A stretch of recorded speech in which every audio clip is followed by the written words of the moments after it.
मुंबईमध्ये मराठी माध्यमाच्या शाळांकडे मुलांनी पाठ फिरवली आहे। मराठी शाळांमध्ये विद्यार्थ्यांचा टक्का घसरलाय, तर हिंदी माध्यमाच्या तुलनेत पालिका शाळांमधील मराठी शाळांमधील विद्यार्थी संख्या ही कमी झाली आहे। 2023-24 या वर्षातल्या आकडेवारीमधून मराठीचं हे वास्तव आता पुढे येतंय। मुंबईमध्ये हिंदी माध्यमाच्या शाळांमधली पटसंख्या ही सर्वाधिक आहे आणि मराठी माध्यमाच्या शाळांमधली पटसंख्या ही 4थ्या क्रमांकावर आहे।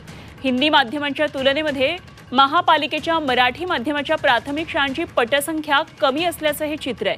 मुंबई महापालिकेच्या शिक्षण विभागाच्या समग्र शिक्षा अभियानांतर्गत यू-च्या शैक्षणिक वर्ष 2023-24च्या आकडेवारीतून ही बाब समोर आली आहे। हिंदी माध्यमाच्या शाळांची पटसंख्या सर्वाधिक आहे आणि त्यानंतर उर्दू माध्यमाच्या शाळांची संख्या 2ऱ्या क्रमांकावर, तर 3ऱ्या क्रमांकावर आहेत इंग्रजी माध्यमांच्या शाळा।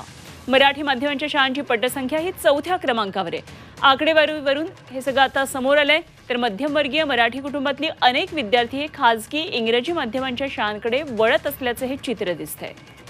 दरम्यान मुंबईतल्या शाळांची माध्यमनिहाय पटसंख्या नेमकी कशी आहे, एकदा आपण ग्राफिक्सद्वारे हे समजून घेऊया।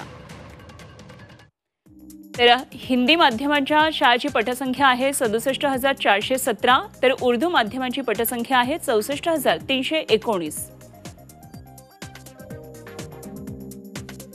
हिंदी आणि उर्दूची ही विद्यार्थ्यांची संख्या पहा, तरी इंग्रजी माध्यमाच्या शाळांमधली पटसंख्या आहे 38,884 आणि मराठी शाळांमध्ये आहे 33,739।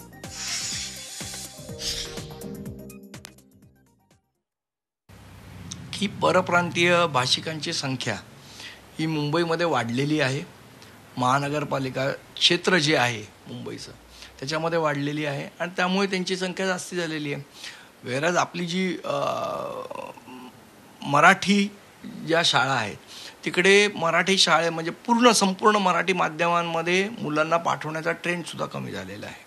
लोक इंग्रजी माध्यमामध्ये जास्ती पाठवतात, ही वस्तुस्थिती आहे। तो काही मुलांना खायला काहीतरी मिळावं म्हणून शाळेत पाठवत नाही, शिकायला मिळावं म्हणून शाळेत पाठवतात आणि जिथे शिक्षणाचा दर्जा चांगला असेल तिकडेच लोक पाठवणार आपल्या मुलांना। आज जर शिक्षणाचा दर्जा महानगरपालिकेच्या शाळेत चांगला झाला तर निश्चितपणे लोक पाठवतील ना। आज तुम्हाला माहिती आहे का, ज्या वाजत गाजत पब्लिक स्कूल आदित्य ठाकरेंनी चालू केला, आज तिथे शिकवायला शिक्षक नाहीत, ही वस्तुस्थिती आहे। जे शिक्षक आहेत त्यांना तासांवर पैसे दिले जातात, परमनंट शिक्षक नाहीत। मग अशा शाळांमध्ये लोक पाठवतील का मुलांना?